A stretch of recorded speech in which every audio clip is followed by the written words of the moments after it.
जैसा कि आपको पता है कि कोरोना की तीसरी लहर जो है वो पाकिस्तान में आ चुकी है। तो इससे बचने के लिए जैसे कि मैंने आप लोगों को पहले भी कहा है अपने तहकीक के हवाले से कि इसको बचने के लिए हमें एसओपीज़ का ख़ास ख्याल रखना पड़ेगा। हमें सोशल डिस्टेंसिंग का डिस्टेंसिंग रखनी पड़ेगी। उसके साथ साथ हमें स्टीम जो है वो दिन में 4 दफ़ा स्टीम का इस्तेमाल करना पड़ेगा। अपने इम्यून सिस्टम को डेवलप करना पड़ेगी। जो वायरस है ये अपनी अपनी शक्ल तब्दील कर रहा है, मुसलसल ये वायरस अपनी शक्ल तब्दील कर रहा है। और साथ साथ ये बताता चलूँ कि वैक्सीन जो है अगर हम इस वैक्सीन पे पूरी उम्मीद लगा के बैठें तो ये ज़्यादा बेहतर नहीं होगा। वैक्सीन का भी इम्पेक्ट होगा, मगर इसके साथ साथ वैक्सीन इतना इतना इस हद तक कंट्रोल नहीं कर पाएगी जिस हद तक हमें एहतियात से हम कंट्रोल कर सकते हैं। अगर हम एहतियात करें तो ये चीज़ कंट्रोल हो सकती है।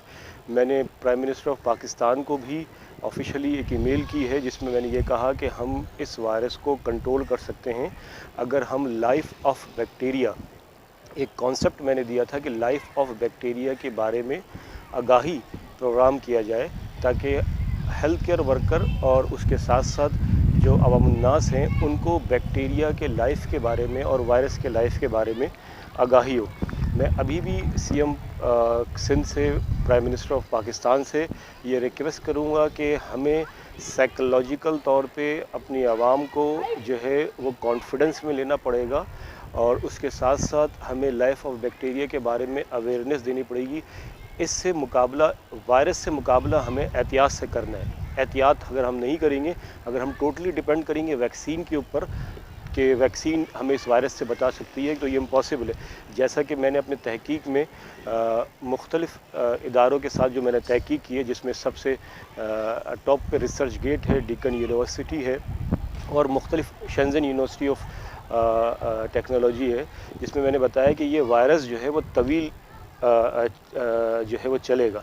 तो इसलिए गवर्नमेंट से रिक्वेस्ट है कि अवामुन्नास के बारे में सोचे, कोई पैकेज आवाम को एक ऐसा पैकेज दे कि जिससे आवाम जो है इस वायरस से भी लड़ सके और अपनी माशी हालात जो उनके साथ जो माशी स्ट्रगल, माशी तौर पर स्ट्रगल कर रहे हैं उससे भी लड़ सके।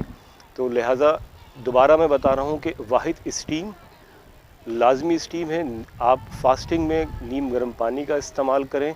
साइकोलॉजिकल तौर पे अपने आप को जो है वो डिस्टर्ब ना करें, ठीक है।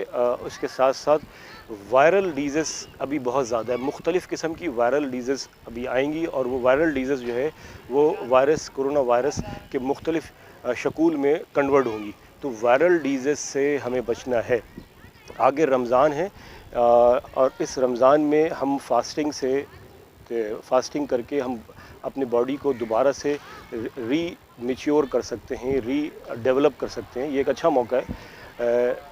मैं दोबारा आपसे रिक्वेस्ट करूंगा, गवर्नमेंट ऑफ पाकिस्तान से, प्राइम मिनिस्टर ऑफ पाकिस्तान से मैंने आपको एक ऑफिशियल ईमेल की है कि हम इस वायरस को अवेयरनेस के थ्रू और ट्रीटमेंट के थ्रू जो है वो कंट्रोल कर सकते हैं। लिहाजा ये लाइफ ऑफ बैक्टीरिया के ऊपर रिसर्च पाकिस्तान में भी की जाए, जैसे बाहर मैं कर रहा हूँ। पाकिस्तान में भी मुझे मौका दिया जाए कि मैं लाइफ ऑफ बैक्टीरिया के हवाले से, लाइफ ऑफ वायरस के हवाले से रिसर्च करूँ और हेल्थ केयर वर्कर को इसकी आगाही दूँ ताकि हम, ये वायरस की शुरुआत है, आगे बहुत सारे वायरसेस को हमें फेस करना है। अगर हम लाइफ ऑफ बैक्टीरिया की आगाही प्रोग्राम अपने मुख्तलिफ़ यूनिवर्सिटीज़ में, मुख्तलिफ़ कॉलेजेस में अपने हेल्थ केयर वर्कर्स को देंगे तो हम इस वायरस को से लड़ सकते हैं और अब अपनी आवाम को बचा सकते हैं। दोबारा कहूँगा कि स्टीम, नीम के पत्तों के साथ स्टीम दिन में 4 दफ़ा लें।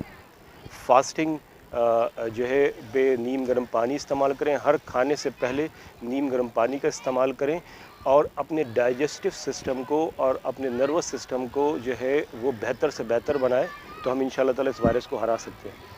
आप सब नाज़िमाबाद की न्यूज़ को लाइक कीजिए, कमेंट कीजिए, शेयर कीजिए एंड सब्सक्राइब कीजिए। Thank you.